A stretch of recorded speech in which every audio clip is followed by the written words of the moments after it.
family, today's video will be a little bit differently. We about to go over the most terrifying videos that's on TikTok feed to this day.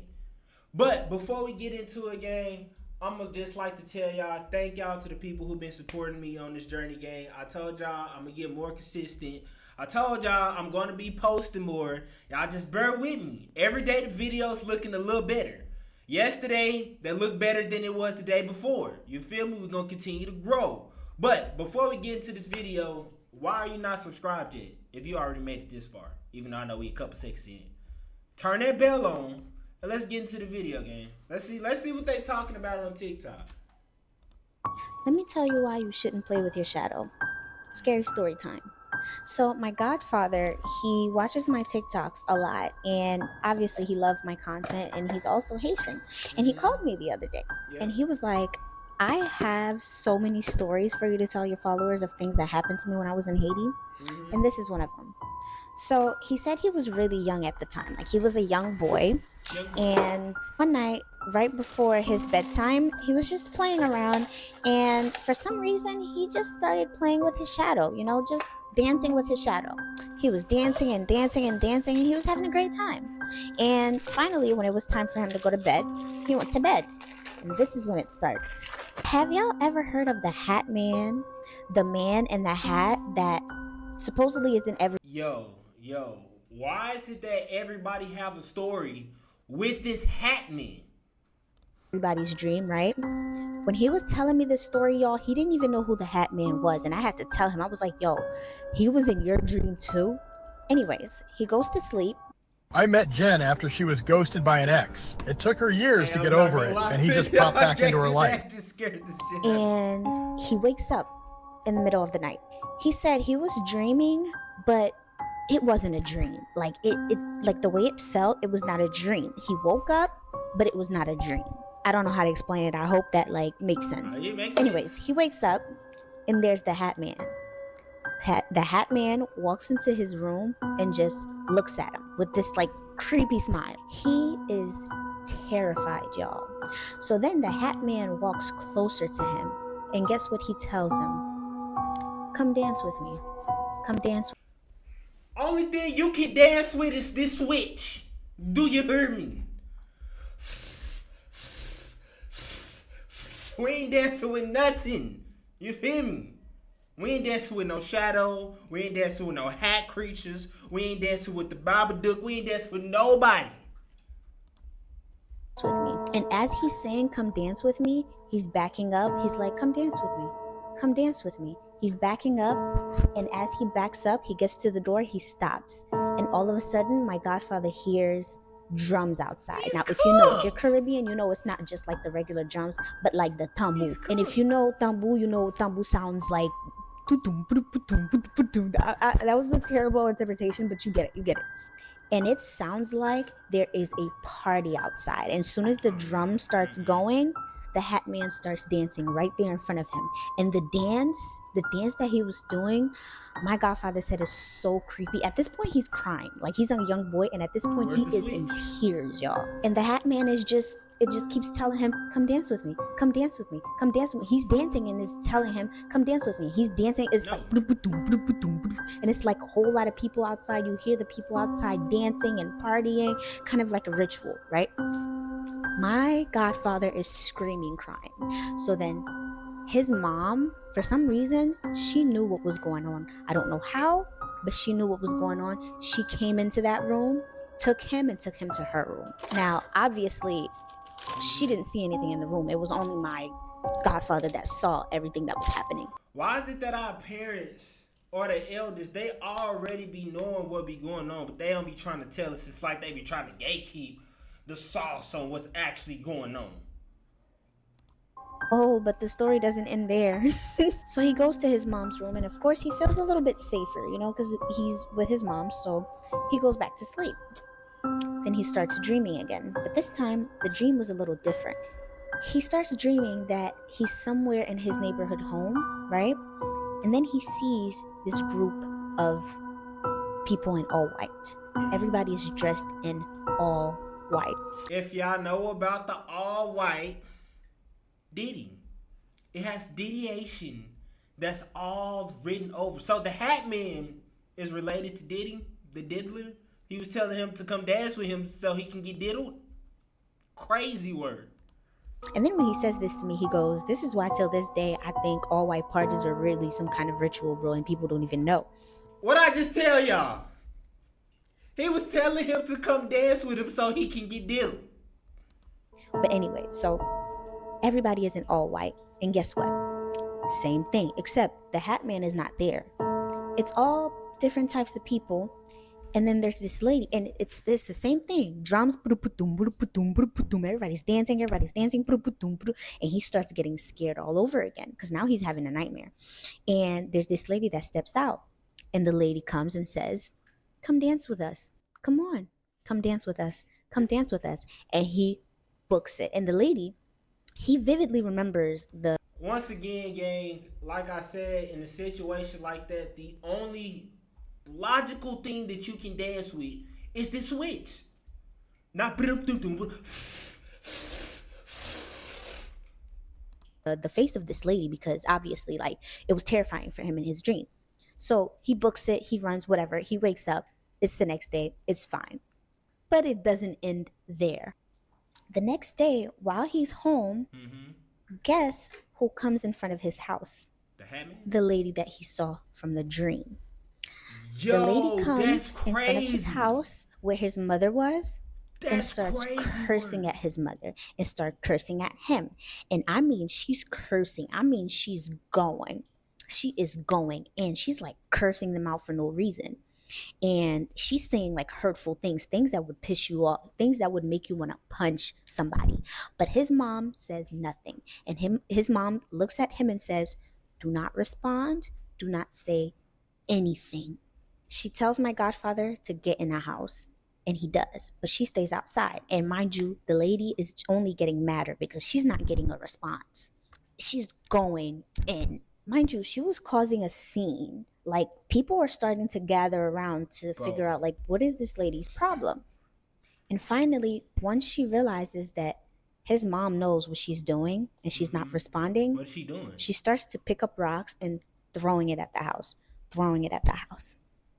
And all his mom did was look at her and say, "I know you're here for my son, but you won't be getting him." Just imagine somebody from your dream pops up at your house that was saying, "Come dance with me, and they can't dance with you. So now they pop up at your house and they start throwing rocks and they cuss you out. Bro, this is on some whole other level type stuff, gang. And just gets in the house and says nothing else to her. And eventually, she leaves. Now, what happened was they wanted her son. They wanted her son's soul. She knew that. But we don't know how she knew that. But then again, it's our elders. Like, there's certain things that they just know and that we don't. And my godfather almost says that, like, till this day, he wishes he asked his mother, like, how did you know? Now, I think the lesson in this story is that you don't always have to engage with everybody that tries to get on your nerves. When the enemy is trying you, you don't have to always engage, because sometimes that's what they want. They want you. I seen a story a minute ago that was talking about something similar to this, where the enemy, somebody that was working with them, you feel me? I know what I'm talking about. And as she was working with them, what she would do is do stuff like this. Because when you react out of anger, it's biblically, it tell you in the Bible not to react out of anger. So when you react out of anger, that is a doorway. That gives them legal rights over you. That gives them legal rights to your soul. So now they can do whatever that they want to do with you. That's why the mama didn't react. That's why she told him to go inside of the house, because she knew that he would react by seeing this person that was in his dreams. You to respond. You ever heard the saying, soon as you get angry, you lose?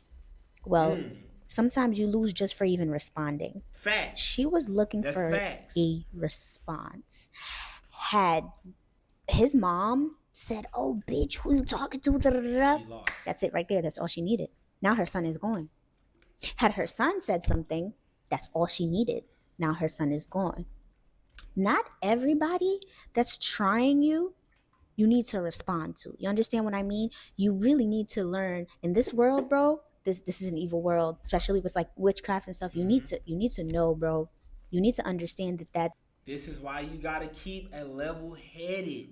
Don't lose control over this, because then you might lose control over your soul. You feel me? This is real life that she's talking about. And I know this is real because I done heard this before. Somebody else then said this, that I watched another video that was just like this, but she was one of the people who was actually doing stuff to people.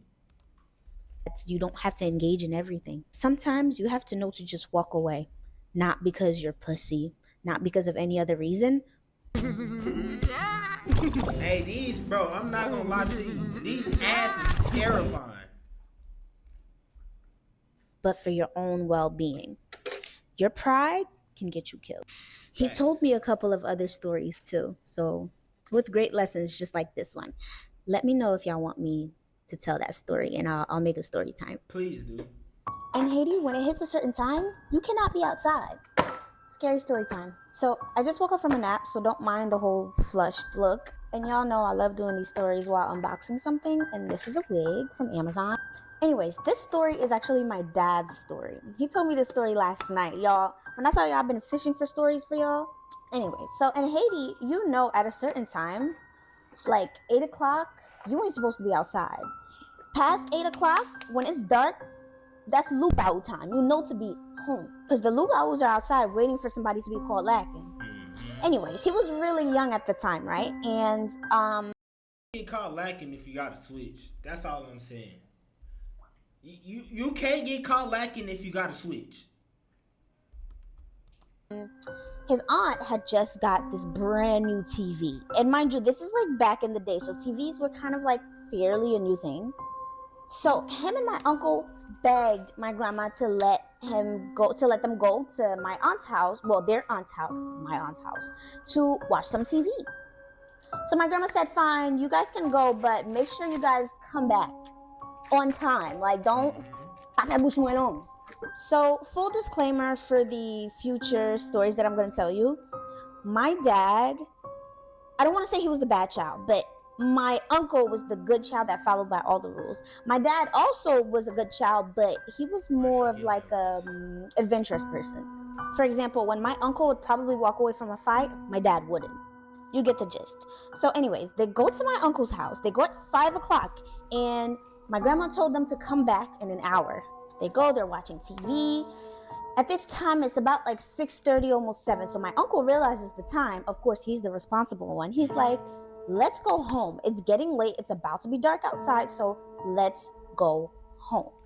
My dad's like, yeah, 5 more minutes. Give me 5 more minutes. Let me finish watching this. 5 more minutes. So my uncle's like, all right, 5 more minutes.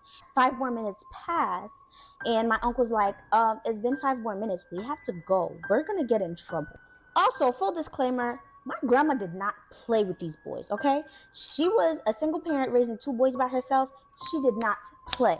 Anyway, so my uncle's like, it's time to go, like, let's go. And my dad is like, yeah, but this isn't finished. You go, I'm right behind you. I promise you, I'm right behind you. You go ahead, go. And my uncle's like, no, I'm not leaving you. Like, no, let's go. And my dad is like, no, bro, just give me I got you. I promise you, I got you. I'm right behind you. Just go, I'm coming. Mind you, it's already late enough that my uncle don't even want to be walking the streets by himself. So he's like, all right, whatever. So he goes. And he like books it. He's running the whole way home because it's already dark. Like, it just got dark. It's already dark, and he's already scared. He don't want to get caught by nothing. You get it. If you get it, you get it. So he books it home. He makes it home, and my dad is still watching TV. And at this point, 2 hours pass. Now this is definitely Lugao time. And then some more time passes, and then my dad just happens to take his eye off the TV. This is nice. It's a bob wig. He happens to take his eyes off the TV just to look around, and everybody else, his cousins, are sleeping. And then he looks up at the clock. It is 10 p.m., y'all. And if I'm not gonna lie to you, I would have had to get that beating game. I'ma just keep it a whole buck with y'all. Me personally, we finna have a cousin sleepover. Cause me walking down the street knowing that the boogeyman is outside, I'm not going. you know in Haiti, 10 p.m. for you to be walking the streets is insane. So the realization starts to hit him. And at this point, he was more scared of the ass whooping he was going to get more than the fact that he has to walk through the streets at night with all these lugaus walking around. So he books it. He's running home. And he told me at this point in my mind, I don't care about nothing that's going on in the street. I'm scared about this ass whooping. And if anything happens to come my way, I swear it won't stop me from getting home. He's booking it home. And as he's like literally close, like around the corner from the house, literally around the corner from the house, We got Ricky. he sees this chicken with all her chicks walking. Mind you, he's a little boy. He don't really he knows weird stuff be happening, but he doesn't really know exactly what to expect. He sees these chicken, so he's like, okay, chicken, I'm home. My house is right there. I don't really care about that right now. So as he's trying to go to his house, the chicken gets in front of him to block him. I'm not gonna lie to you, gang. I would have turned into a NFL football player. This is the fourth quarter. The game is tied, and we in the red zone. Dwayne, I would have punted field goal this chicken. What you mean you get in front of me? Get out the way. Field goal. Extra 3 points.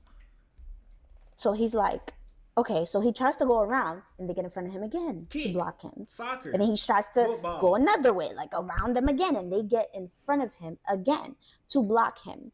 Now, remember how I told y'all, my father, he had a little bit of a temper. And he already imagines this ass whooping he's about to get, so he don't care about no chickens right now. So he kicks all the chickens. Yeah, that's what I'm talking about. Yeah. See, that's what I'm talking. Hey, bro, he know what it is, bro. I would have did the same thing. Field goal to chickens. I told y'all. Extra 3 points. He kicks all of the chicks out of his way and ran into the house. And my uncle, being the good wingman that he was, he left the door open for my dad because, you know, he was supposed to be right behind him. Now, to my dad's luck, he gets home and my uncle's sleeping and so is my grandma. So he's off the hook.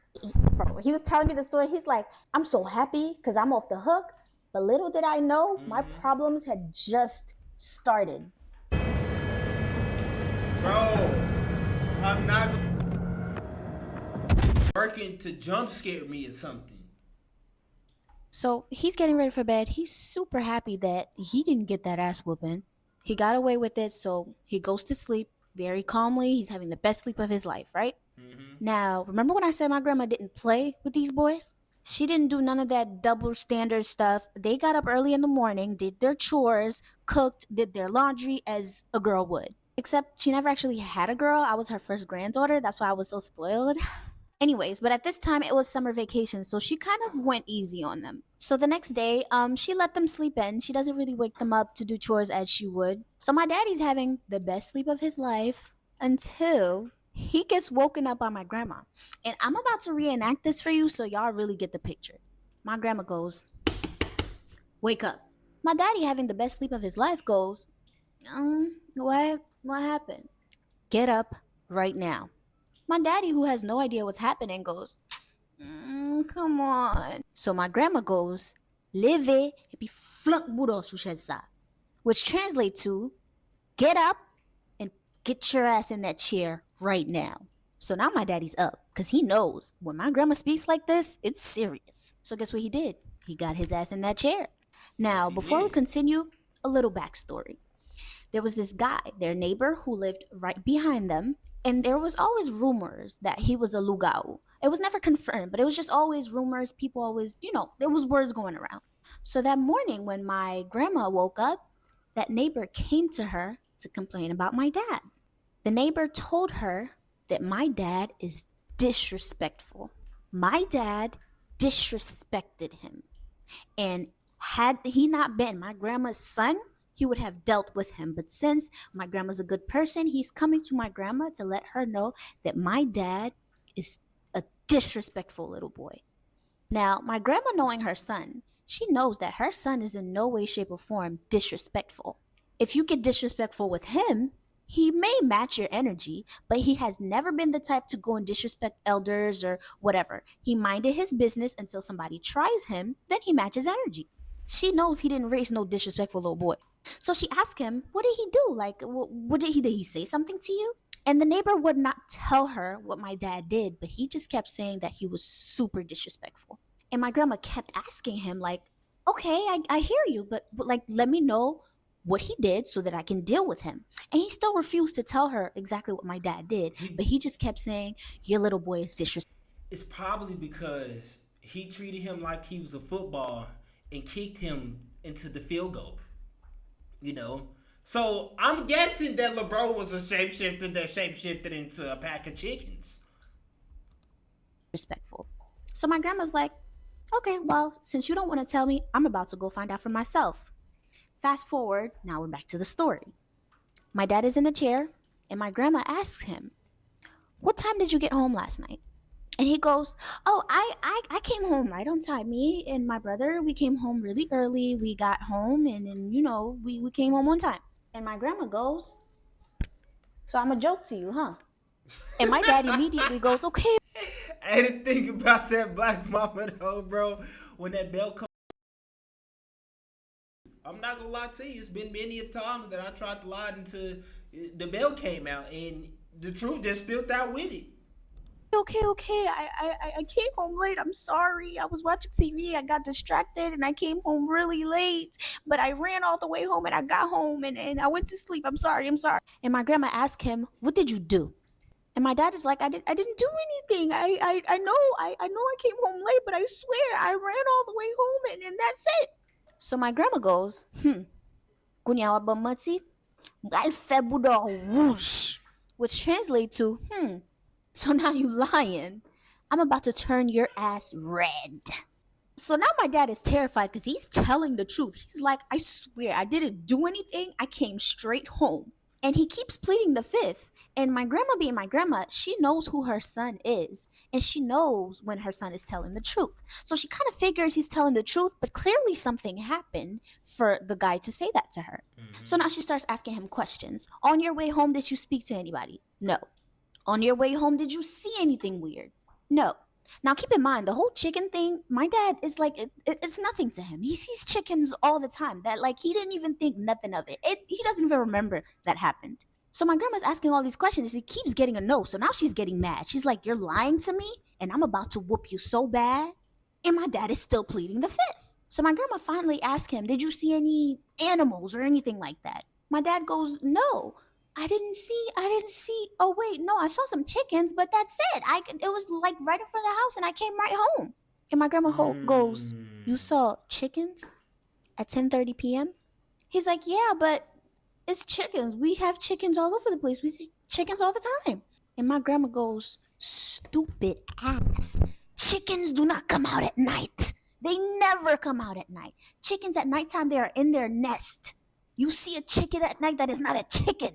So my dad is like, oh, I didn't know that. And my dad telling me the story, he's like, now I'm scared. Now I'm really scared. Now I think that Lugao is going to come after me on this bright early morning. Now that he's realizing the severity of the situation, he's like, oh my God. And my grandma asked him, what did you do when you saw the chicken? And my dad told her the chickens kept blocking me when I was trying to get into the house, so I kicked it. And when my grandma heard that, she was like, oh, this ass whooping I'm about to give you. And my dad tells me, y'all, he got an ass whooping of his life that day. Oh, she tore his ass up. And y'all, guess who had to come and save him? That same neighbor that complained about him. He heard everything that was going on, and he came in the house and saved my dad from my grandma. He came like, okay, that's enough. And he took my dad outside away from my grandma. And my grandma is putting on a show. My grandma is like, since you want to take him outside, keep him there. He ain't coming back in my house, not being disrespectful to people. He's not coming back in my house. And now he's talking to my dad like, it's okay, calm down. Don't say anything. She's just mad right now. Just let her cool off. And my dad is like, I'm looking at this man as a savior. He just saved me from the ass whooping of my life. So now I feel like I owe him my life. So he goes inside and he speaks to my grandma. And then he comes back out and he tells my dad, don't worry, you can go back in right now. She's not going to whoop you anymore. She's not, everything's good. I spoke to her. She's fine. She's calm. So y'all remember after y'all got an ass whooping, what the attitude was like. So my dad is like, I hate everything right now. Like, I hate everything. I go home. I go inside. It's true, she didn't do anything to me anymore, but I am furious. I'm mad at everybody. I'm mad at the world. And so then my grandma cooks my dad his favorite food and gives it to him. And she sits next to him. And she goes, there are rules for a reason. Facts. There's a reason why you're not supposed to be walking at night in this town. Facts. And my dad not even trying to hear her right now. He's so mad at her. So she tells him, I really didn't want to have to do that, but in order to protect you, I had to. So then she tells him what the guy told her. And now knowing what my dad told her happened with the chickens, my grandma being my grandma, she knows about all of this stuff. Turns out the guy is a lugao. And this situation basically confirmed all the rumors. He had turned into a chicken, and all the chicks. This nigga's a chicken man. Also, Family Guy shit. He turned into Peter's Griffin op. What is a luga? I told y'all he's a shapeshifter. Are other lugaos that work with him that are out on the streets at night waiting for their next victim. And he saw my dad, and he didn't really care that he knew who my dad was. You know that this boy lives right next to you, but you still tried to get him because remember, they tried to block him. And my grandma goes, if I didn't do what I did, we would have been in a lot of trouble. I'm not saying they would have got you, but they would have tried to a lot, and I would have had to do a lot of things that I didn't want to do. We've been here for years. We've minded our business for a very long time. We've never been in any trouble, and I didn't want to start now. So that ass whooping was a show so that this guy didn't feel like he told my grandma what happened, and my grandma didn't do anything about it. She just let her son do whatever. And if you know Haitian people, especially Haitian people that do voodoo, are very spiteful. So a lot of black magic would have started going around.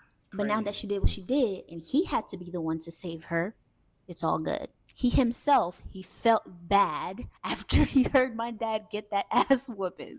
So once my grandma sat him down and explained to him, afterwards he was like, oh, okay, I get it. He wasn't mad at my grandma anymore. He even was like, okay, I think they hugged, they made up, and that. So what if he turned them into chicken nuggets? How can they do magic on him if they in a 10-piece? You feel me? I don't think that they will be able to alakazam if they're in a McDonald's 10-piece nugget. I'm just saying, bro. Instead and make him into some fried chicken or something. That's the end of the story. So, moral of this story is, don't be a badass little kid like my dad, because rules are there for a reason, and this definitely could have turned real ugly. Facts. Bro, I gotta find a way how to get these ads going, bro. So y'all know how I be telling y'all to stop messing with things that y'all don't know about? Scary story time. And yes, this story is my dad's story also. Yo, why did I already record this story and halfway through the story the sound went out? My damn mic done died in the middle of me telling y'all the story and I didn't even notice. So when my dad was a teenager, there was always like gang violence going on in Haiti, just like it is now, except now it's like so much worse. Back then, it was really more so robbing. Like at nighttime, they would break into your house at pew pew point, rob you, and leave. Sometimes there'll be some wild ones that would really somebody, but yeah. So what some communities did is that they did their own neighborhood watch. So a lot of the people in the neighborhood would get together. Some were cooking, some were keeping watch, which was my dad and his friends. So like the teenagers and a couple of older people too, they were keeping watch. Some had a machete, some had a hammer, you know, as long as you were armed and you were outside. But at the same time, they had fun with it. Like they would be playing dominoes while, you know, keeping watch. So there was this guy that was part of the neighborhood watch, and I put it in quotations because he was part of it, but what he would do was he'd come, eat the food, and go to sleep. He would do that all the time. So he wasn't really there to watch. He was really there for the food. So one night, he came for his shift, ate some food, put a cover on the floor, went to sleep. And my dad was there. My dad and his friends, they were there that night. And they were all just talking about it. Like, this guy, he just come for food. So my dad is like, let's teach him a lesson. My dad, being the type of person that he is, he decides to prank the guy. And he decides to make sure that the pranks teaches him to stay up and actually do his job. Now, You know what's crazy, gang? Is the guys actually did that to me while I was going to sleep inside of the car. Because I was off the side. They started playing games like, oh my gosh, they spinning right now. Even though I'm not outside no more, gang. You feel me? I'm put up, I'm all the way. This is a real thing that she talking about. Now, before I go on, let me explain something to y'all so y'all get the next part of the story. So, one thing with like voodoo in Haiti, when people are having like their rituals, you know, the voodoo rituals with like the dancing and the whatever, chanting, they would have this white powder. If you know, you know. That white powder, you better hope you never cross it. However, in this case, that white powder, they use it, they like spread it all over the floor into like weird shapes or languages or whatever. I don't really know much about it. I just know that they use it as part of the ritual. And so did my dad. Now back to the story. So there was a house right next to where they were at that was under construction. So my dad went over there and got some sand that looked pretty white, pretty close to the white powder. Now at this point, everybody knows about the prank. My dad already came up with the prank and everybody's on board. Everybody's laughing about it. They cannot wait to see his reaction. So my dad gets the sand and my dad being the prankster that he is, he spreads it all over the guy on the floor, but in a coffin shape. And once he was done with that, he spreads it near. I'm not gonna lie to you. If I was in Haiti and somebody did that prank to me, bro, as a prank, I'm not gonna lie to you. You gotta catch the 30 when I find out that it's not a prank. Because why would you be playing with me like that? No cap. By and like some weird shapes and forms. You know, he wasn't doing anything specific, but he was trying to look like what it would really look like. Once he's done, everybody's excited to see his reaction, but they all left him there by himself and they move a couple houses up so that they can still keep watch, still see him and see his reaction when he wakes up. So they move a couple houses up. My dad sits on top of this huge wall, so he's really high up. He can really see everything. Him and his friends are sitting there chatting. And as they're speaking, my dad notices down the street, there's somebody there. So my dad tells everybody, hey, y'all, there's somebody standing down the street. So now everybody kind of like, you know, that's their job. They kind of like, yeah, who's that? As they're talking about the person being down the street, they look again, and there's two more people. Which was weird because it didn't look like they were coming from somewhere. It was more so they were appearing out of nowhere. And then as they start talking about that, more people start to appear. And this time, So they playing and accidentally put a whole ritual spell on Lil Bro is diabolical. they really start to look and they notice that everybody down there is in all white. Now, they know what's going on. He about to get diddied. Bro, they gave the signal for Lil Bro to get diddled with. Oh my goodness, that's crazy. You know, then they made people. And they also know that because they've been having this neighborhood watch, the people, the lugaus that need to do what they need to do at night can't really do it because it's too active in the streets. So now everybody like, oh, I don't know. Some people start to talk about, oh, yeah, I think I'm going to go home. But my dad is like, I ain't going home. I'm not going nowhere. I'm going to sit right here. I'm going to stand right here. And some of my dad's friends, they're like, yeah, I'm going to sit right here. I'm not bothering nobody, you know. And as they're talking about that, they look again, only this time the block was full of people, like a lot of them, and they're all in all white. Now everybody started getting really scared, including my dad. Now he kind of like, oh shit. And my dad tells me it's like they can sense our fear because they looked at us and start walking towards us. And the moment That's one thing that you don't do the same way that we just said at the beginning, bro, is fear, anger, lust, greed, all of these things, bro, they are gateways, bro. If you feed into these energies spiritually, bro, you're cooked. You're giving them an open doorway. they start walking towards us, everybody ran for it. Everybody books it. Some people are running with no direction because they don't even live nearby. Some people do live nearby, so they run into their houses. And my dad's grandma's house was nearby. That's why he was there. So him and his friends, they run to his grandma's house. Only when they get there, the gate is locked. So my dad is upset because the people in the neighborhood know never to lock their door, especially on nights that they're doing neighborhood watch. So he's banging on the door. Him and his friends are banging on the door, cursing, open the door, open the gate, open the gate. And y'all, guess who opens the gate for them? Bro. Mind you, while all of this is going on, they completely forgot about the guy on the floor that they were pranking. The guy that was on the floor that they were supposed to prank opens the gate for them. My dad is like, Blizzy, I don't even know I don't know how he got there first. I don't know when he got there first. I didn't even see him run there. So he opens the gate, they get in, they go inside the house, and they all lay on the floor. They're quiet. They're still kind of like, they're still joking about it and laughing about it. Because they're like, yo, how did you get here? How you get here before us? Anyways, after things calm down, they sit up, they're all joking and talking about it. And turns out, the guy... I think he would have been one of them. No cap. Me personally, I would have been on 10 like, is you my partner? I would start asking him certain questions that only he could have known, because obviously they shapeshifters. If they can turn into a chicken, they can turn into my partner. Everybody running woke him up. When everybody started to run, it woke him up. And he woke up, saw the whole coffin thing going on, saw everything, and then he looked and see a whole bunch of people in all white walking towards him, so he ran. And he opened the gate and locked it. So they're all laughing about it, and my dad is like, you know what, I'm really glad that you actually were able to save yourself, because we forgot about you. And if something were to happen to you, that would have been on me.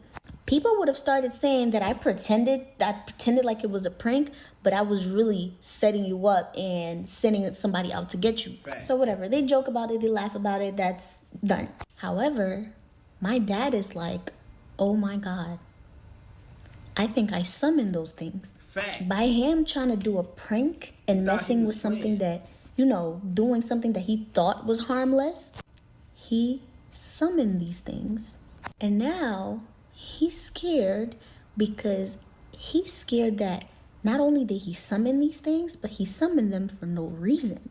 So now they're gonna be like, oh, so you think we're a joke. So you summoned us over here for no reason as a joke. Now we're about to teach you a lesson for playing around with stuff you shouldn't be playing around with. And this is a moral of the story. I'm already know what she about to say. Stop touching shit that y'all have no idea on what it is. Y'all heard about that little white girl that was playing with voodoo a couple years ago, and she got clapped.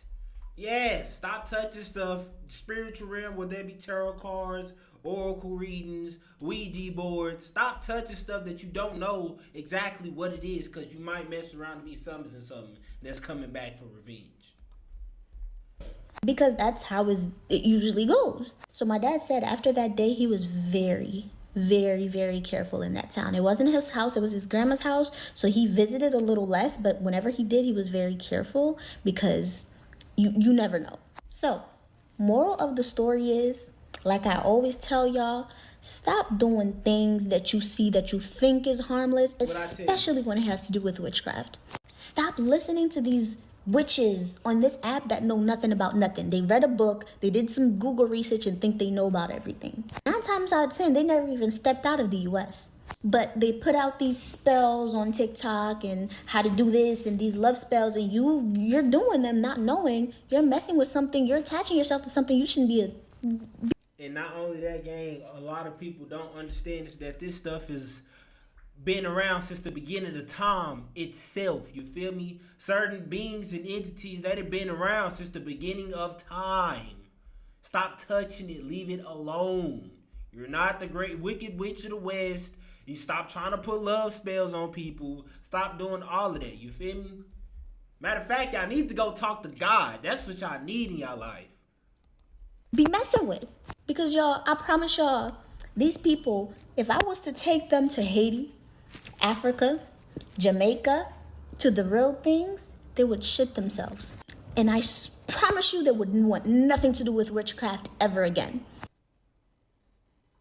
I think it's the lazy on this thing. Will U.S. natural gas production exceed 3,270,000 million cubic feet? Stop sleeping with married men. Scary story time. And y'all, sit down and strap in. This is another one of my dad's stories, and it gets real. By now, y'all should know a lot of crazy things have happened to my dad. But y'all should also know that a lot of those crazy things happened to him because he was born with a gift. When he was born with this thing called coif. That is when you're born and your umbilical cord was wrapped around your neck.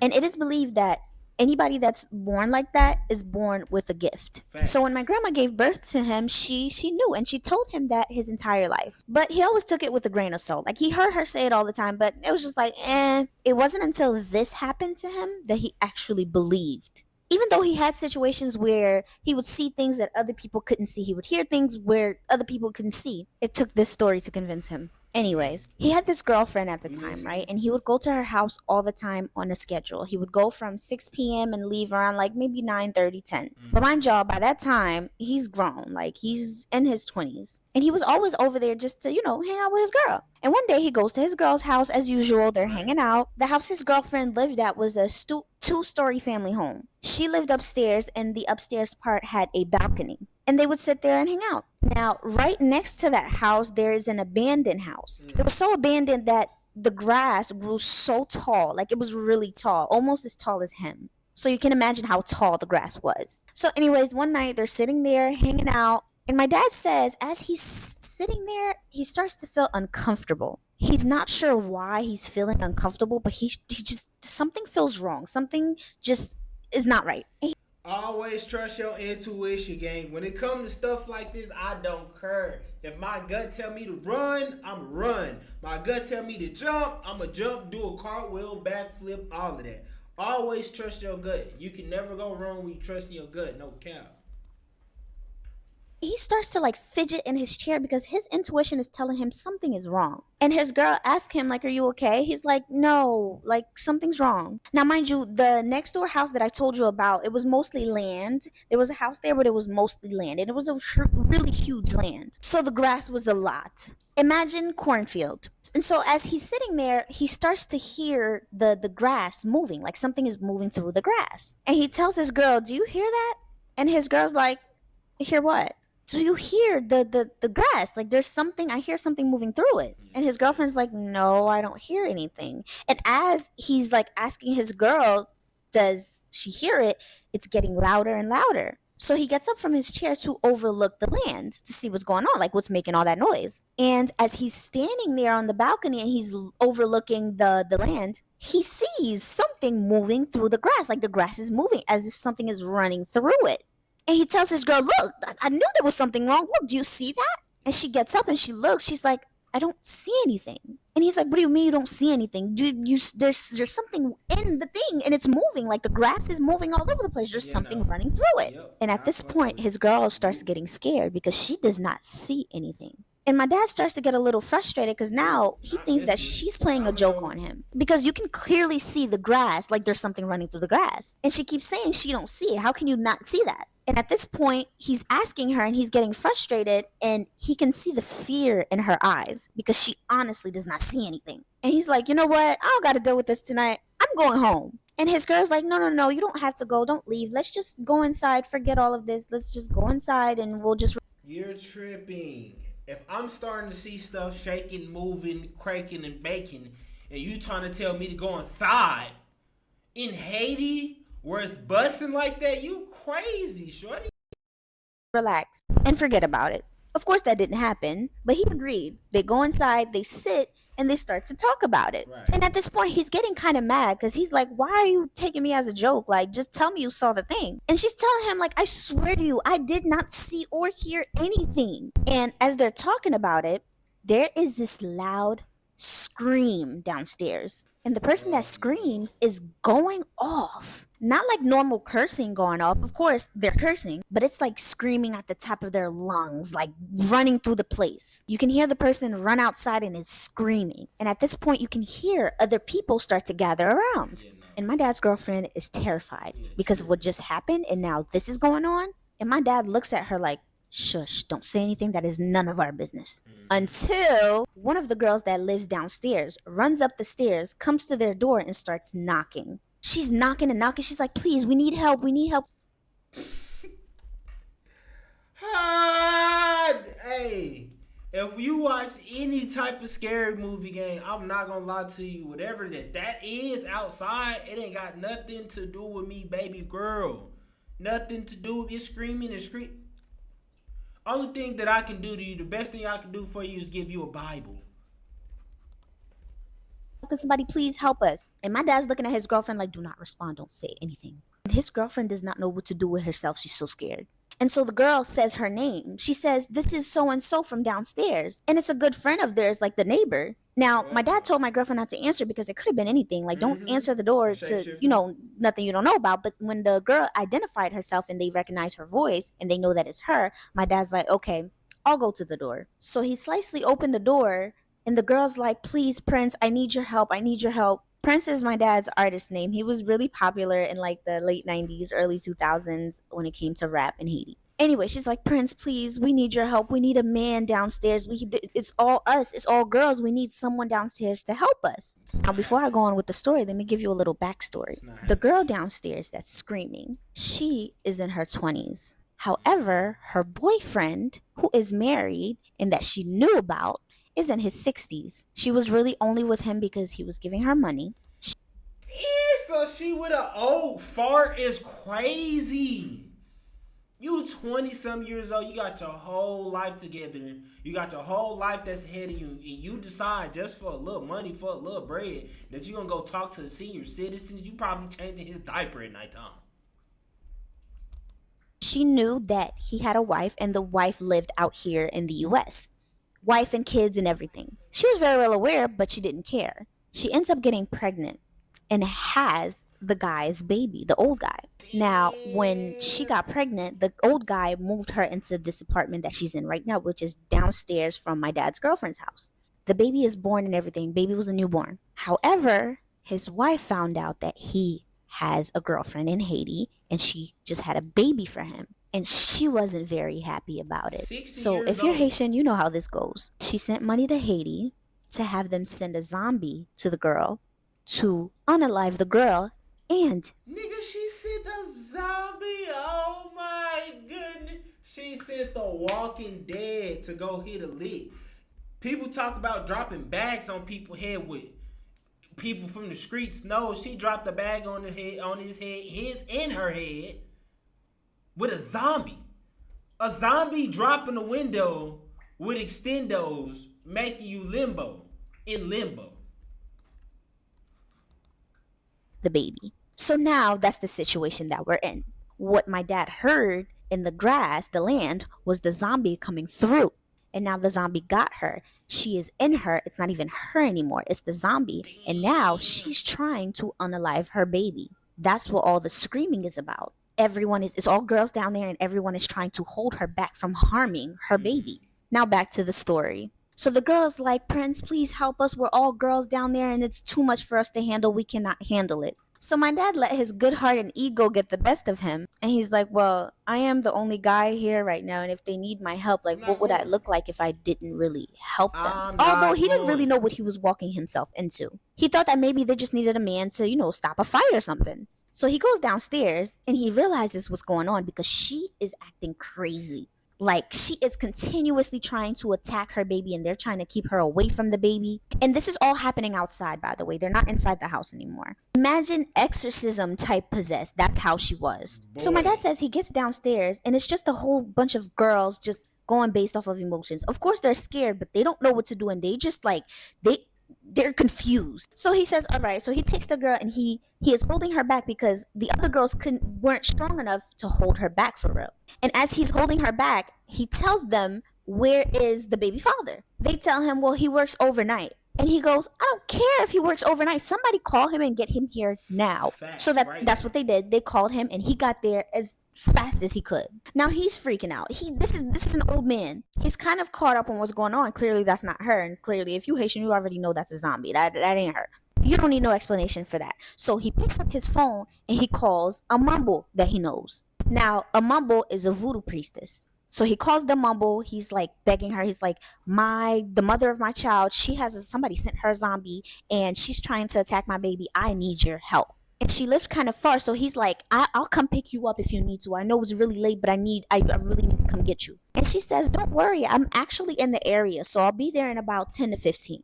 So he says, okay. He's a little relieved because she's on her way and she's gonna fix this. Fast forward like 10 to 15 minutes later, she shows up, and she shows up prepared. She shows up with a couple of people. She shows up with all her tools and equipment that she needs for what she needs to do. And she shows up with this gallon of water. And if y'all watched my last video, I told y'all about the liquor bottle with the herbs. She showed up with that too. She walks straight to the girl who's possessed by the zombie and just is staring at her. Stop right there. So you're a business owner or an entrepreneur, and you're tired. You are. And the zombie goes, "The fuck you looking at?" And she responds,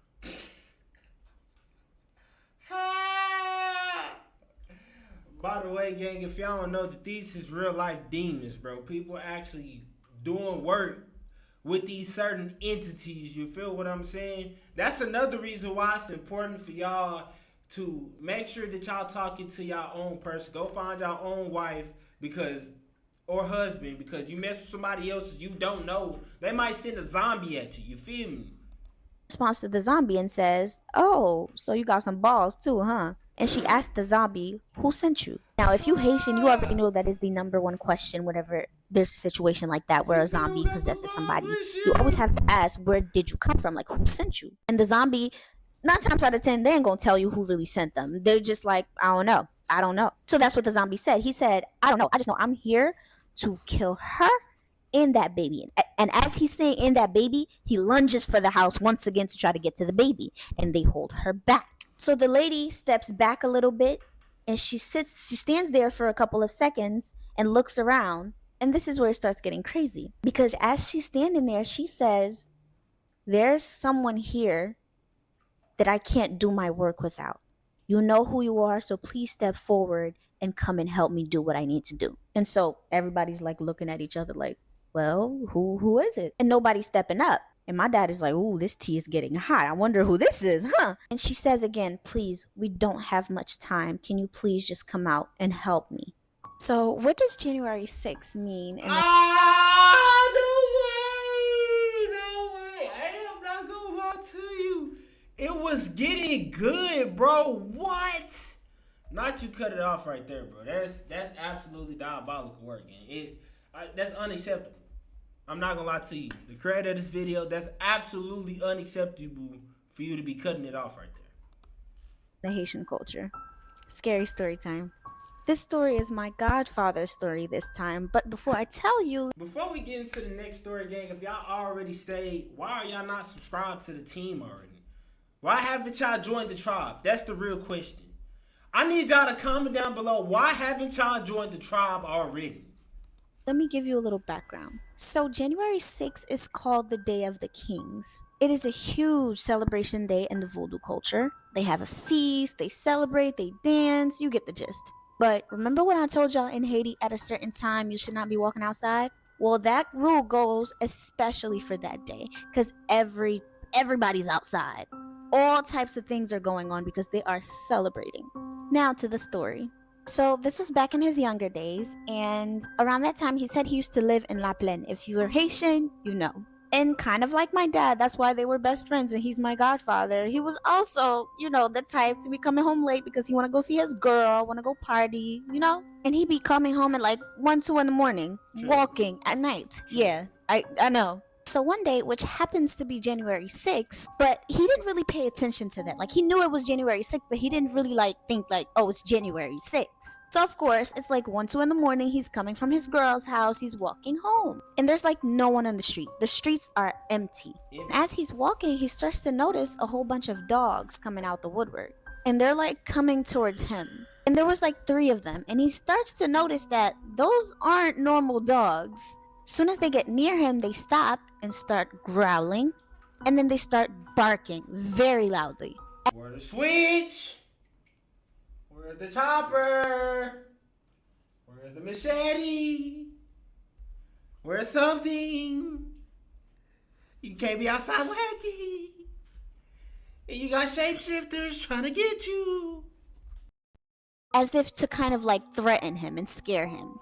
And now to him, it feels like he just walked into something he was not supposed to be walking into. So he's like, all right, act normal, act normal. So he's still walking, like he's still making his way home. And he's thinking in his head, maybe I'm overthinking it. Like there's dogs everywhere all the time. But he knew those weren't dogs. So as he's trying to walk past them, it's like one of the dogs did this kind of weird bark language type thing. And that bark was as if like he's alerting other dogs down the street to let them know that he's coming so that they can be ready to do what it do. So now he's like, oh shoot, okay, now I gotta be on 10 toes. So he picks up 2 big ass rocks on the floor just in case. And he continues to walk, but as he continues to walk, he hears all kinds of dogs coming from everywhere as if to block him down the street.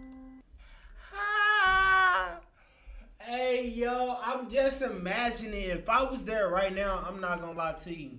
Forget walking around with 2 big ass rocks. I'm be walking around with 2 AA-12 switches. You feel me? I'm walking around with 2 AA-12 switches. Who want to smoke? And they did, because once he started walking a little more, he was surrounded by dogs. They literally circled him, and they were pissed. Like, the way they were barking, he said it seemed like they were saying, how dare you? How dare you walk in this street at this time? Do you know what day it is? Kind of like as if a Crip was to walk into a Bloods block. Kind of like that. Like, what? Who you think you are walking in here? So then he's like, all right. So he stops and he looks at them and he says, listen, I'm going about my business. Y'all should go about y'all business. I got these rocks in my hand. I don't know what y'all up to, what y'all think y'all about to do. He got rocks. He should have had a Glock. He got rocks. Well, he should have had a Glock. You feel me? But if y'all think y'all about to take me out, I promise y'all one of y'all are going with me. He's like, y'all see these rocks in my hand? It's a couple of y'all's brains that's going to be bashed towards this floor right now if y'all don't let me do what I need to do. And right after he says that, one of the dogs walks in front as if he's like the leader of all the dogs, right? And he does that weird language bark again, as if he's like, I swear, man, it's like they got their own dog language. It's not barking, but it sounds like barking, but you could tell like they're talking to each other. And as soon as like the leader dog said something to them, they all started like backing up and they opened up the road again for him to go home. And as he's walking past them, he just remembers not to look back. Because if you were taught one thing, if you're ever in a situation like that, never look back. And as he's thinking about that, that's when it came to his mind like, oh shit, it's January 6th. And as he's going down the road, because he wasn't too far from his house, he sees some other dogs, but they weren't barking at him. They're just like letting him go. So he gets home, he goes to sleep. Fast forward in the morning, his landlord comes to talk to his mom, to tell his mom that they have to go, that he's breaking the lease and they have to leave, and they have to leave now.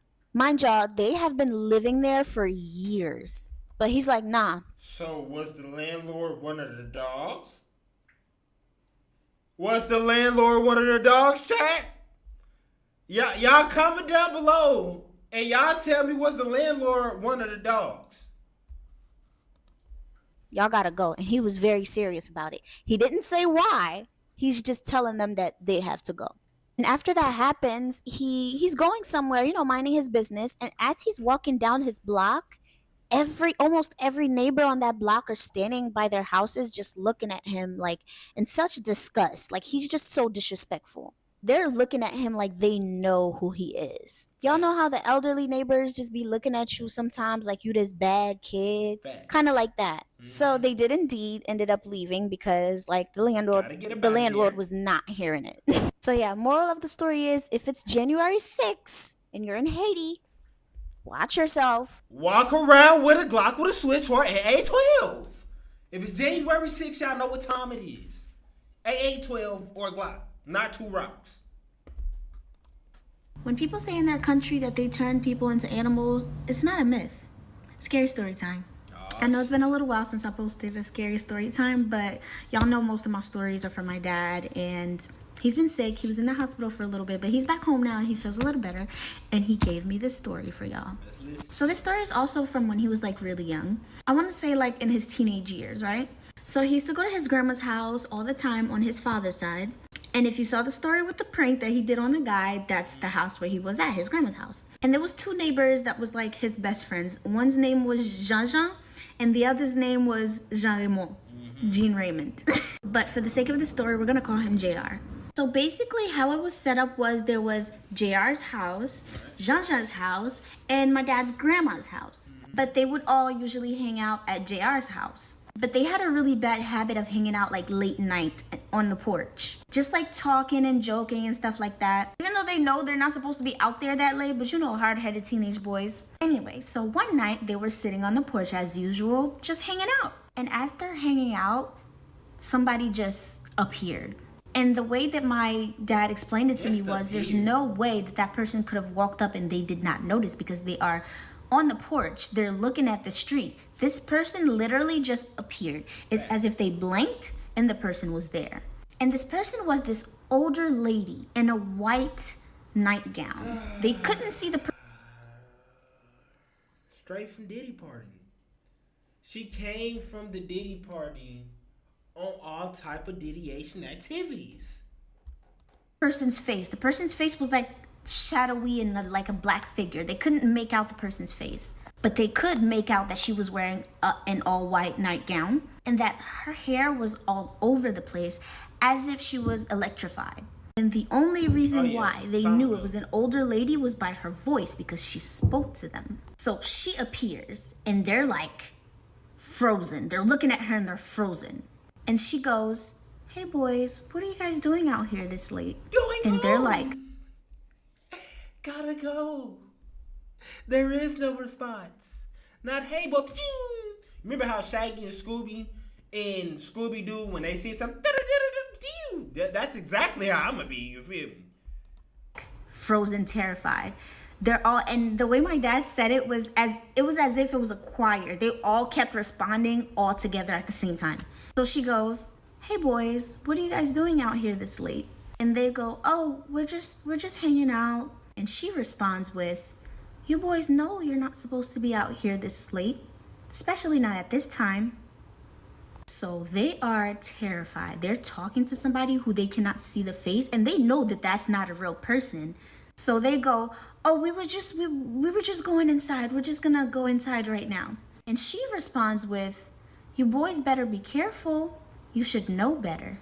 At that point, they all started to get up and try to go inside. But just like she appeared, she disappeared just like that in the blink of an eye. And my dad said it was as quick as a blink because they did not take their eyes off of her. She disappeared. And as he's telling me the story, he goes, "Bro, your followers are not gonna believe this." And as he's telling me the story, it's like he's reliving it. Like he's in disbelief yet again. So the moment she disappears, they all make a run for it. JR goes inside his house. Jean-Jean runs for his house, which was not too far from JR's house. But my dad's house was the last house. "Hey, Scoob, let's get out of here," type shit like. Hey, yo, that would have been me, you feel me, to begin with. So y'all know what he did? He didn't go home. He went into Jean-Jean's house. Yeah. If y'all know my dad or me, like the way we were raised, we don't like sleeping over at people's houses. Like, we would much rather be home. But my dad said that night, he didn't care about none of that. He went straight to Jean-Jean's house and he stayed there overnight. And Jean-Jean's parents don't mind because they were all like family. If anything, they've been trying to get him to stay over for the longest. Anyways, they go inside and they are terrified.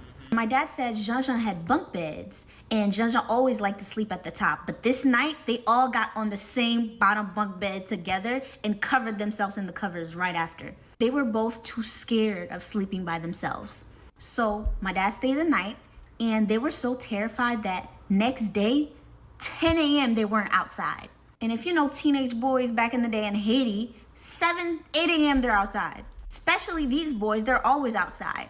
But they were so terrified that their mom had to come get them out the bedroom. And when she came, she didn't come with good news. She only came to tell them, "Hey guys, did something happen last night? Did you hear what happened to JR? And their heart drops. They're like, what happened? So turns out, when JR went home that same night, he was sick. He was terrible the entire night. The entire night. JR was laying in his bed going, the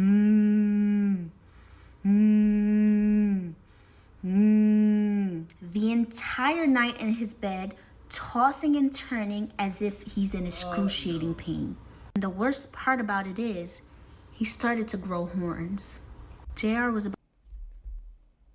Bro, what? So she turned him into a cow? Bro, what? about to turn into a cow, y'all. Thankfully, his family, they knew what to do. They took him for the night, took him to whatever place and did the ritual, whatever, and they were able to save him. But till this day, my dad says we don't know why it was just JR and not me or not Jean-Jean, but we just know all three of us knew what happened that night, but we never, ever spoke about it. Even JR, after he was cured, he didn't say a word about it. They never, till this day, ever spoke a single word about this. That's crazy. How did you turn him into a burger? Like, or a steak? How did this ghost turn JR into a burger? That's the mystery that just blows my mind. I think we should call Shaggy and Scooby in the mystery game to come solve it. All knew what happened that night. I gotta do something about this. If I'm gonna do stories like this, gang, I'm not gonna lie to you. I can't have ass that just popping up, jump scaring me like this, bro. In love with mermaids? Scary story time. But the story is not actually scary. Scary story time. I'm just kidding. The story is not actually scary. But it is one of those tale stories that I learned growing up in Haiti. You guys grew up learning about the three little piggies. I grew up learning about Tizan, and that's the name of the story. And throughout the rest of the story, we're gonna act like one of my eyes have lashes on.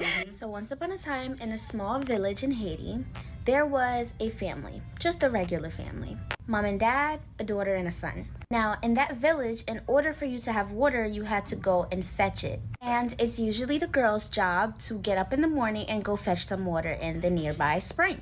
However, the spring that they usually get the water from, unfortunately, was not very clean water. But they don't really have a choice because to get water from the next spring is like very, very far away. So whether they like it or not, they had to use that spring. So one day, she woke up as normal, went to get water from the spring, and as she was fetching the water, her gold ring that she was wearing fell in the spring. And she was just sitting there like, dang, I just lost my ring. How am I supposed to get that ring back? It's not like I can jump into the spring because it's very dirty. So she's kind of just there like, dang, I just really lost my ring. Right. And out of nowhere, the water gets crystal clear. Like the cleanest you can see water ever. And then out came a merman. Time to go. The merman Time to go. Oh, grab the switch. The AA-12, the shotgun switch. You feel what I'm saying? I'm not finna get to talking to no types of mystical creatures at all. We already know where they come from. If y'all read the book of Enoch, y'all know where they originate from. Started talking to her, and she started to have a conversation back, and they ended up talking for hours. And that day, for the first time ever, she was able to bring home clear water. But that caused a problem because her parents are now like, where did you get clear water from?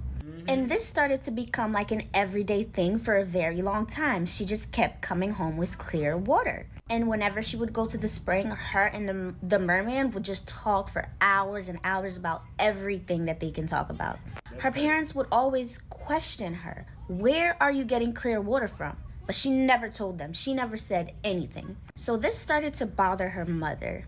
So one day, her mother told her little brother to follow her to the spring to find out how she's getting clear water. So he did exactly that. The next day, she's getting ready to go to the spring as usual, and he started to follow her closely behind, but she didn't notice. So when she got there, he saw the whole routine. She got there, she sat by the spring and started to sing a very specific song. The song goes like this. Tizan, who lives underwater, my good friend. Tizan, who lives underwater, my good friend. Tizan, my beloved. Basically doing a love spell to a mermaid. Bro, what type of world are we living in? Beloved trader, Tizan, who lives underwater. And as soon as she stops singing the song, the water becomes crystal clear, and out came Tizan, the merman. At this point, her little brother's mouth dropped. He stayed there for a little more and watched her speak to this merman as if that's her best friend, and then he ran home as fast as he could. As soon as he got home, he went up to his parents and said, Mommy, Daddy, she has a boyfriend, and he's a fish. A huge fish. And the fish can talk. And he tells the parent the whole routine that she does when she gets there and how the water becomes clear. So her parents are shocked. Crazy, and they immediately went into, we have to stop this.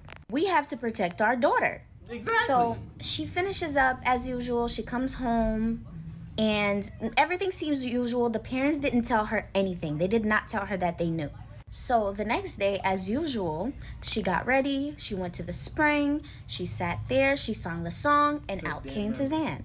Only this time, Tizan was sad, and she can tell. So she asks him, what's wrong? Like, are you okay? And he says to her, no, I'm not. I'm going to die. Your brother knows about us and told your parents, and they're going to kill me. They're planning on killing fish fillet, you feel me? I'm not gonna lie, if my daughter personally was talking to a mermaid, a giant fish man creature, of course, we gotta put him on the grill right now and turn him into a fish kebab. What would y'all do if y'all daughter was talking to a giant mermaid while going to get water from the well? Killing me today. When you get home today, they're going to send you to the market to buy groceries, and while you're gone, they're going to come and kill me. And you will know that I'm dead at exactly noon because on your left breast, there's going to be 3 drops of blood. Now, she's obviously devastated because they were in love, you know, and as much as she didn't want to leave, she had to. So she went back home, and exactly like Tizan said, as soon as she got home, they sent her to the market to buy groceries. In the whole walk to the market, she is sobbing. She's devastated. She's crying. Now, she tries to get the groceries as soon as she can so she can get back home before noon. Now, unfortunately, when she finally got everything on the list, it was past noon. And she checked in her shirt, and indeed, there was 3 spots of dry blood. She screamed. She fell to her knees and started Tizan got turned into a fish pack, you feel me? To sob, and she ran home as fast as she could. When she got home, she realized that her mother had cooked supper, so she went to the dinner table only to find that her mother cooked fish. And this just... What I tell y'all? They baked Tizan ass, they turned his ass into... Hey, they turned his ass into a fish kebab, boy. Oh my goodness, boy, what? Added to her pain and made her even more devastated. So she immediately ran to her room, tears in her eyes. She sat in her chair, she grabbed her comb and started to comb her hair while singing the song that she usually sings so Tizan can come out. She was singing that song over and over.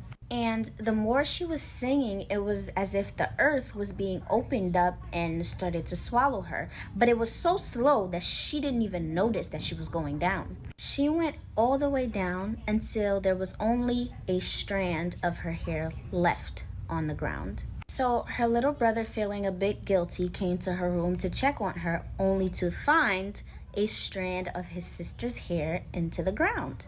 So he immediately ran to his parents and told them, and they came to the room and they realized what happened, and obviously they were devastated because that was their daughter. In their mind, they think that because they killed that mermaid, he killed her. However, that was far from the case. She did not die.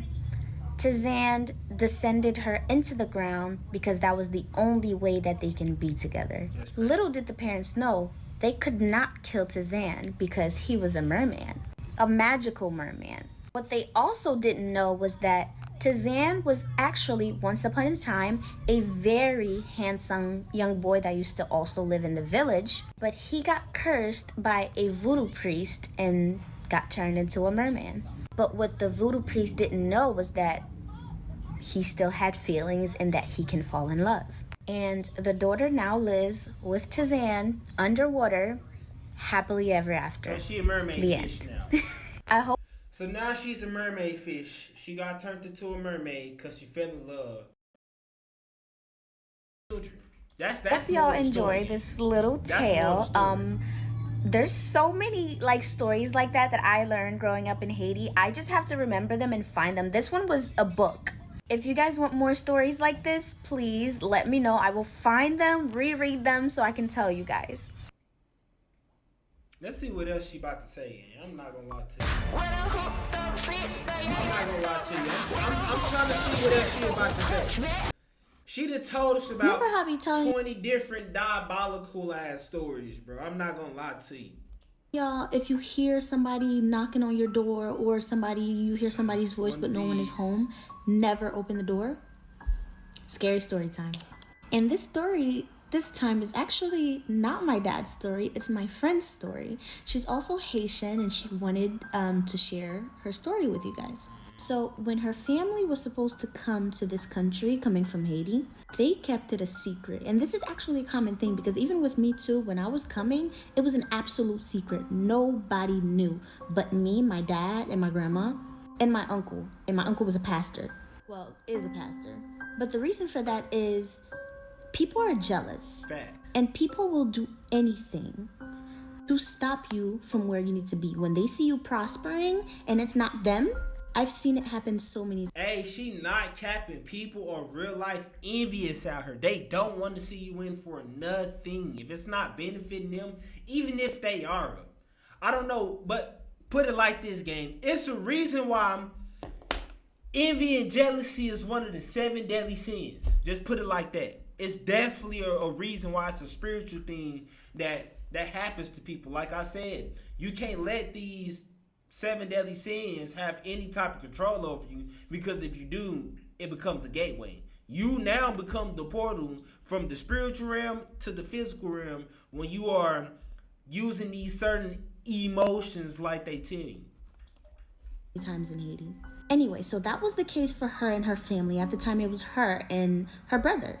And when I tell y'all, it was an absolute secret. Nobody knew they were coming to America but the people living in their house. It was literally top secret, which is why it was shocking to her mom when she got a phone call from a church member. Mind y'all, they weren't even that close. Like, that church member, it's not like they were like best friends. It was just somebody they went to church with, and she actually lived very far too. Now, there was this lady that they knew, that everybody knew was a lugau, but it wasn't their business, you feel me? Like, that's the lady's problem. That's her, she do her. Anyway, so the mom gets a phone call from the church member, and the church member tells her mom, I had a dream, and I know that you guys are leaving. You guys are going to America, but so-and-so, the lady that's a lugau, does not like that, and she has something planned for y'all so that it does not happen. Mind y'all, they don't even know how the lugau lady found out that they're leaving, but I mean, you know, lugau. The church member tells her from her dream that she was told to tell her mom these instructions. First one is, of course, make sure that nobody else finds out. The second one was there was this uniform they used to wear to church for Saturday services. She tells them to keep that uniform and all of their clothes that they're going to wear until the day that they leave, and make sure that nobody touches those clothes. And the last thing that she told her to do was that the car that was supposed to transport them to the airport, change it. Absolutely change it. So they did all of that. They prayed, they followed directions and stuff like that, and everything worked out well. They got here thinking it was over, but woo, was it far from over. Okay, so in the last part, I almost forgot to tell you guys that part of the directions that they were supposed to follow is to the kids, like, not just the kids, but everybody that was leaving was not allowed to leave the house at all until they left, because of what the Lugao lady was planning, which is called an exposition. And my friend didn't know how to translate it, and I also don't know how to translate it. So if you're Haitian and you know how to translate it in English, please comment.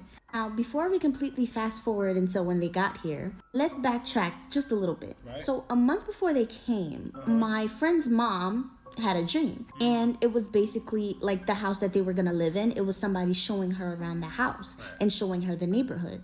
Okay, now fast forward. They get here.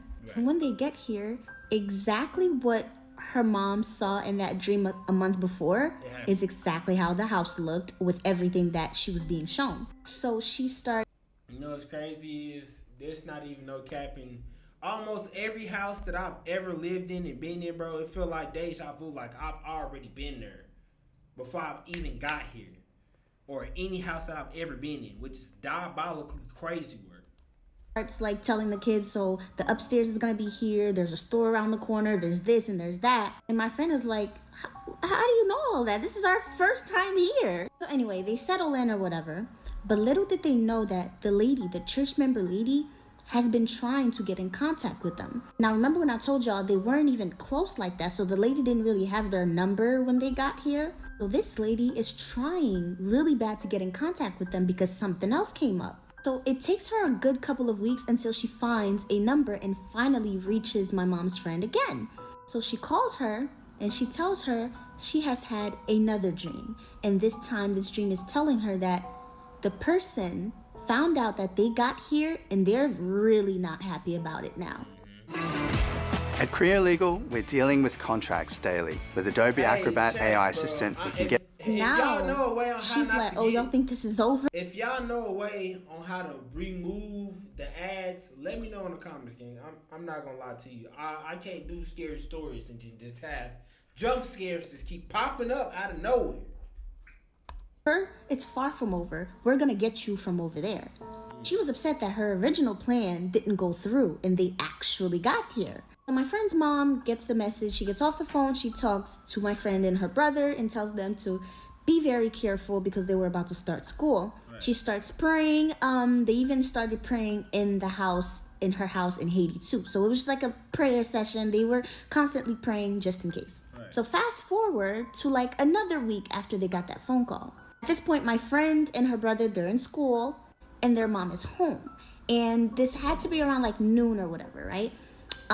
She hears a knock at the door. She's home alone. Their dad is at work and the kids are in school. So before we continue the story, game, once again, if y'all are not subscribed and y'all don't have the bell turned on, what are y'all doing, game?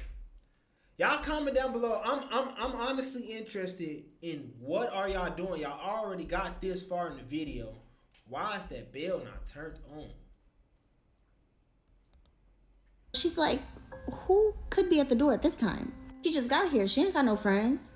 But then she thinks, oh, maybe the kids had half a day and they're getting here early. She still goes like, who's this? And she hears my friend's voice and her brother saying, hey, it's us.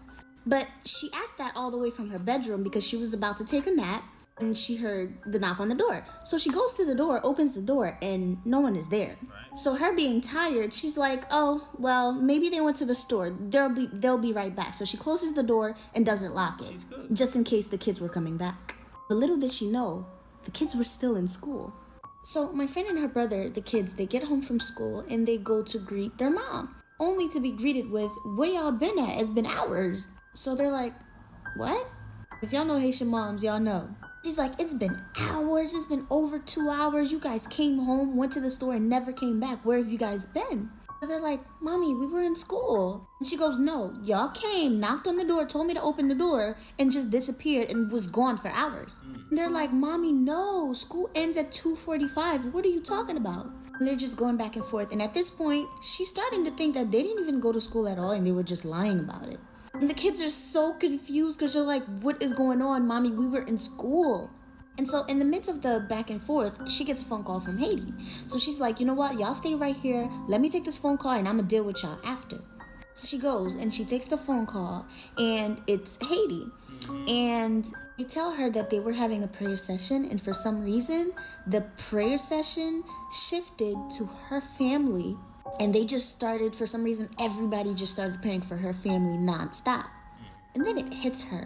She now remembers the church member that called in the dream that she had. Facts. So in the midst of her being on the phone, Dad gets home. And so the kids are explaining to him, like, we're getting in trouble for no reason. And before Dad could say anything, their mom calls her dad into the room. And I guess she basically explains to him, like, what's happening and what happened earlier. So then her mom changes clothes. She ties her hair up. You know Christians. If you know Haitian Christians, that hair gets tied up, it's prayer time. They come out of the room and they start praying and singing and stuff like that. They took the kids, put the kids in the middle and start praying and singing. And she's praying, she's rebuking the spirit, she's letting them know this is not your house, this is my house, you don't belong here, you need to get out. You know, she gangster with it. She's eating them spirits up, okay? She's telling them, listen, I know they sent you, but you're gonna go right back to where you came from because you cannot touch me and my husband. You for sure cannot touch my children. I told y'all multiple times, that's the attitude you need to have whenever you feel like there's something around. Yeah, that's the attitude that y'all need to have every time that you go into spiritual warfare, period, bro. You can't be scared, you gotta get gangster. No cap. And so the kids are also doing their little prayers too, but they're not as much as prayer warriors as their parents, you know? As they're chasing the spirit out, they start hearing scratches on the front door. It was loud enough for you to know that that's the spirit scratching the door, as if the spirit is trying to get out. It's a lot of scratches. So as soon as they heard that, they start praying even louder. So then the parents went and got holy water and anointing oil and mixed it together. Oh, yeah. That's a deadly combination right there. Hey, now imagine if you put that in a water gun. Now you spin it with a holy switch. You hear me? Now you spin it with a holy switch on the ops, on the real ops. Y'all, as they're doing this, the kids are still in the middle. All this moving that they're doing, they're still like keeping the kids in the middle as a way to guard them. They did that because spirits love to jump from one vessel to another, especially the weaker vessels. So, and you know, kids are kids and they are the most vulnerable. So as they're praying, they keep them kids in the middle. So they mix the holy water and anointing oil together and they start spraying the house. And this spirit is going crazy at that door. So then the dad goes and opens the door so the spirit can get out.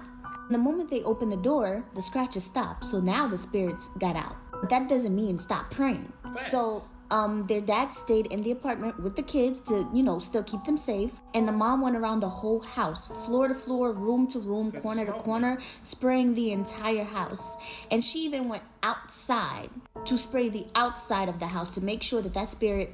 Cause what y'all on though, you feel me? That's the type of energy that you gotta have. You gotta step. Cause if you don't step, I promise you they gonna step. They gonna try to find any crack, any crevice that you didn't cover. Is not coming back in. And they prayed and prayed and prayed over the children, prayed over the house, and that spirit left and never came back. And that lady that was trying to get them so bad, once again, failed. And after that, they never really had problems anymore. She did say she has some other short stories that she would like to tell me to tell y'all. But as far as that case, that was done with. Now, I know a lot of you guys aren't religious, but in my personal opinion, sometimes certain things only prayer can deliver you from. Only that's just God me though. can come and But help that just goes to say, when you're hearing voices and you're hearing knocks and stuff like that, you have to make sure, look through the peephole, look through the window, don't open that door. Fact. Now, her mom did that because she was gangster. She didn't really like, you know, she was like, she knew about this kind of stuff, and she was also sleepy too, so she wasn't really thinking. But thank God she was a prayer warrior, because that could have went left real bad. Hey, my lovelies. So I woke up today and my voice is feeling a little better. So I thought I would take advantage, and it still might go in and out, but scary story time. I have had the story this whole time, and I'm so excited to tell it, but I couldn't because obviously I didn't have a voice. But the person that gave me this story would like to remain anonymous. That's because it's a mermaid story, and she was actually abducted by one. And she would like to tell her story. So let's get into it. She used to live in Haiti, and her house, she used to live in a province, and her house was located very, very close to a river. Sail away to paradise where the sun is. This music was generated with the tool I'm showing you today. Wait, what? Her and her friends would go play in the river literally every day, all the time, because it's so much fun. She would have adult supervision sometimes, but her house was just so close to it that you can literally see the river from her house. So sometimes it would just be her and her friends playing there. So anyways, there's this thing that you can do by the river, and I used to do it too, is where you can make your own little pond right next to the river, and it's so much fun to do. So one day, her and her friends decided, let's each make our own pond. And she decided that she was gonna make the biggest pond, the most beautiful pond. She was gonna put fishes in it and everything. And so she started her pond, and basically the way that you do it is you just dig and dig, and eventually the water rises up within your pond, and then you can customize it however. And so that day, her and her friends started, and she made like the biggest pond. She dug it really large. And she was so proud of her pond that she's gonna make and everything that she was gonna do to it. Oh, and I should also add that she said that every time she went to the river and she was playing with her friends, she always felt like she was being watched. Like, it just always felt like there were eyes on her. If y'all never watched the Book of Enoch or listened to the Book of Enoch, the audio book, or read the Book of Enoch, y'all already know that mermaids and sirens and all of that's real, bro. It's probably why they took it out of the Bible. Feel me? They took that and that's one of the edited books that they took out the Bible, because they got stuff like this. They tell you where these spirits is coming from that this girl is talking about. No cap. Highly recommended. But she was a kid. She didn't really know what to do with the feeling. She's just here to play. And so she started on her pond. She went home that night and she went to sleep as normal. And that night she went to sleep and she dreamt that there was this older lady in all white. Even her head was covered in a white. She coming from the Diddy party, yeah. She trying to diddle something, you feel me? She trying to come and diddle something straight from the all white Diddy parties. Scarf. The lady came and put the most beautiful, biggest fish in her pond. And so the next morning, as soon as she woke up, the first thing on her mind was to go check on her pond, and that's what she did. She ran to her pond, and there it was. The fish that she had dreamt about the night before is there in her pond. No. She said that it spooked her a little bit, but she was also kind of happy about it because The thing about these dreams too, gang, is that dreams are real, bro. That's what a lot of people are not knowing, is that dreams that you have now, they connect you to the spiritual realm. Even if you read the Bible, they tell you that dreams are not just dreams. Do you feel me? Dreams are not just dreams. She wanted to put fishes in her pond. That was like one of her plans. It was a bit scary, but she was happy about it. Mind you guys, this was early in the morning. She had woken up and her parents were still asleep. Oh, no. And as she was standing there looking at her pond, looking at the fish, kind of spooked, kind of happy, that feeling, that overwhelming feeling of her being washed came over her 10 times. And as soon as she got that feeling, she turned around to face the river. And she's cooked. And there it was. She saw a mermaid. She was just kind of frozen because it was just there. Hey, I'm not gonna lie to you. I've heard multiple stories of people getting abducted by these mermaids or these sirens. You feel what I'm saying? I've heard multiple stories like this, so I know it gotta be some type of truth to it. If you hearing stories more than one times, if you see any inside of these TV shows, it have to have some kind of truth to it, gang. That's all I'm saying. Staring at her, and then she says everything went black.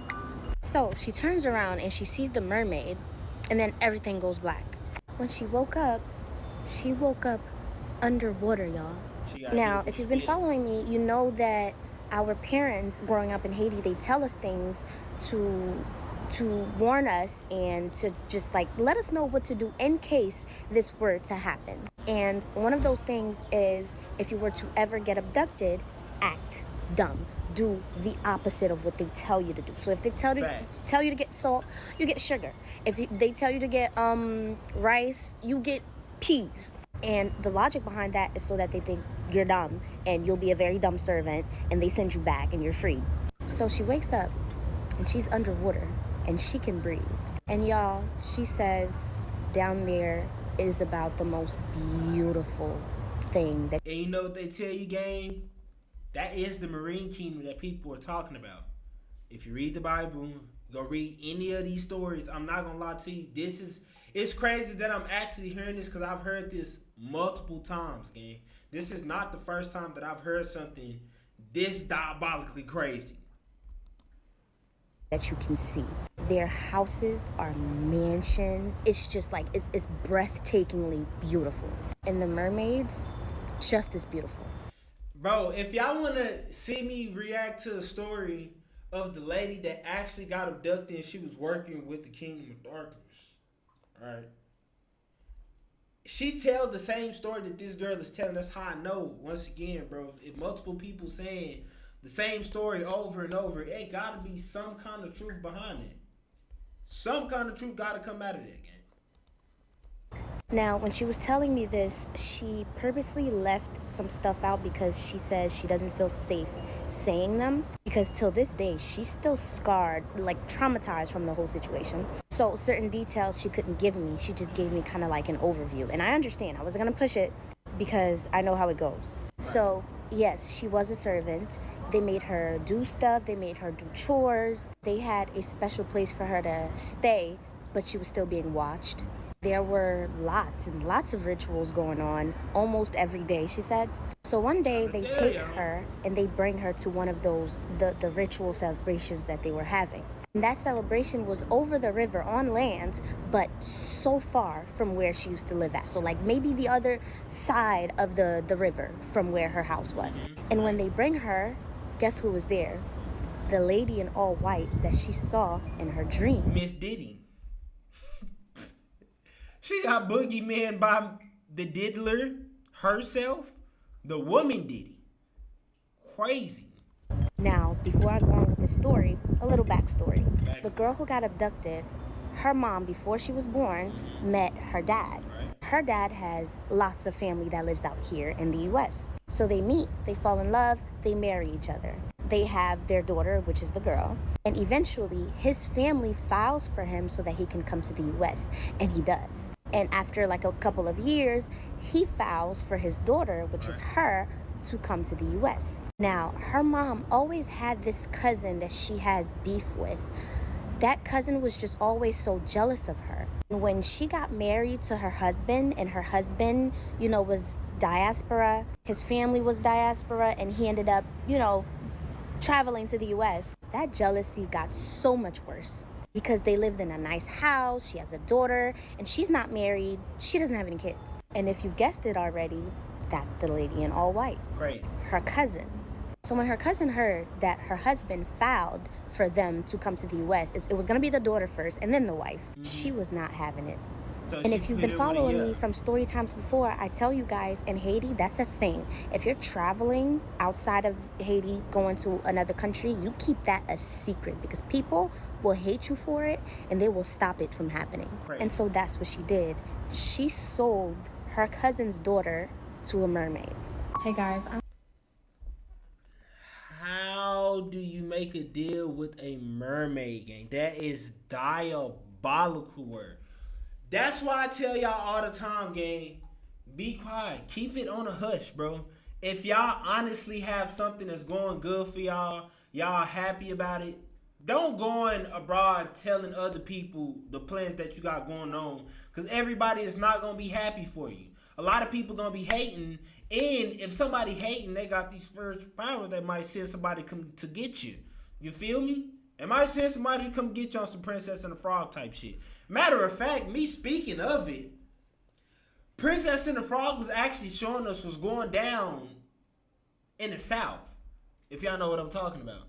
In like New Orleans and Haiti and Jamaica and all of these other places that be having these spiritual things that's going on. I'm so sorry. Part 3 was recorded, but it didn't have no sound. So I had to re-record it, and I just haven't had the time, but now I do. So let's get into it. So the little girl got sold to a mermaid. So anyways, they bring her to this ritual, and she sees this woman, and she recognized this woman to be the woman that she saw in her dream that put that fish in her pond. But she didn't say anything because she was frankly too afraid to say anything. So the ritual happened, they did what they needed to do. The lady came with so many gifts, so many offerings for the mermaids. All was done, and they took her back down there with them.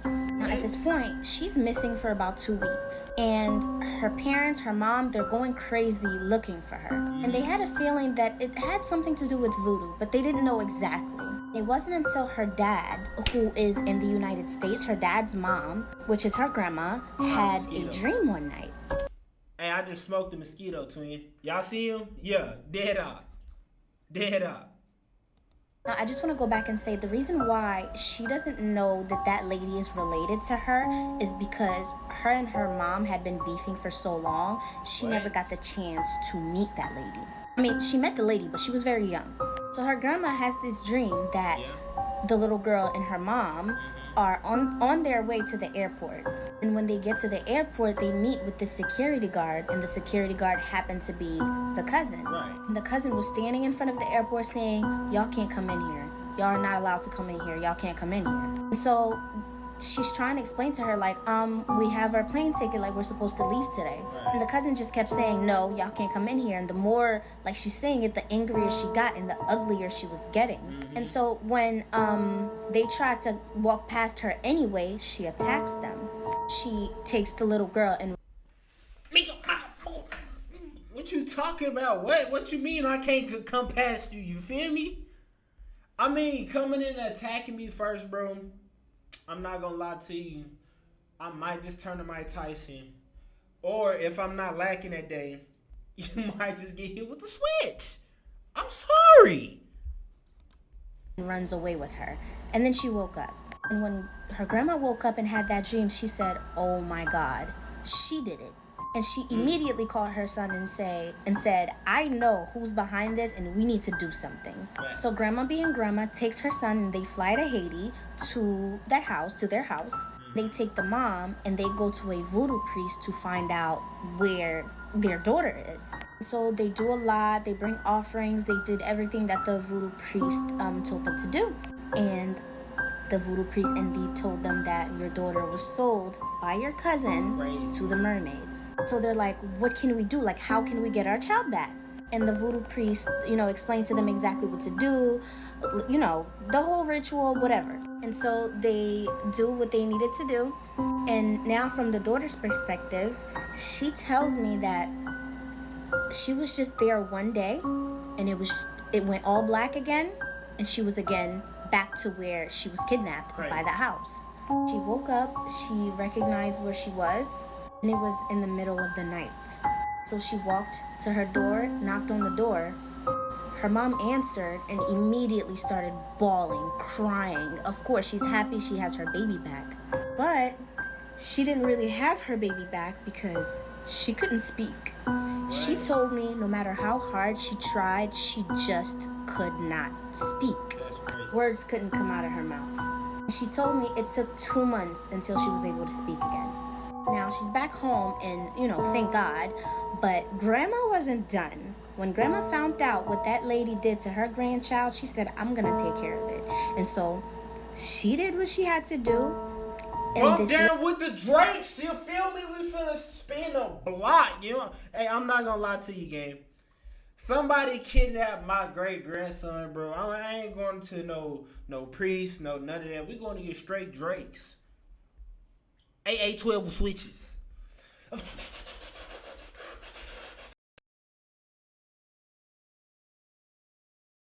How it's gonna end up, gang. I'm not gonna lie to you.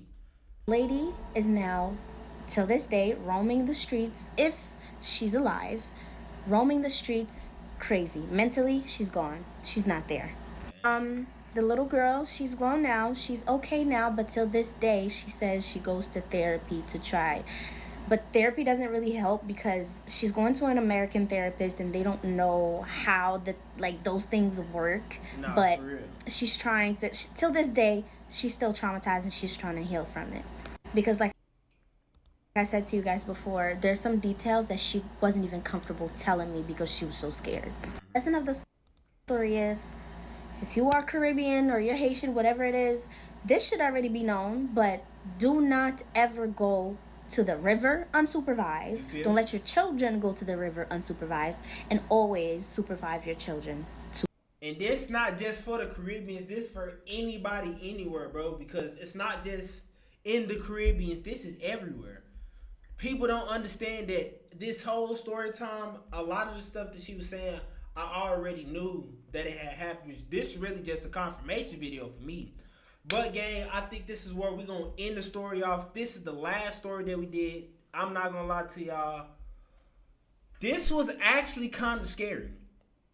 I'm not going to even cap to y'all. This video was actually kind of scary. Y'all let me know in the comments. Do y'all want more videos like this? Y'all want me to continue to do more TikTok scary story times?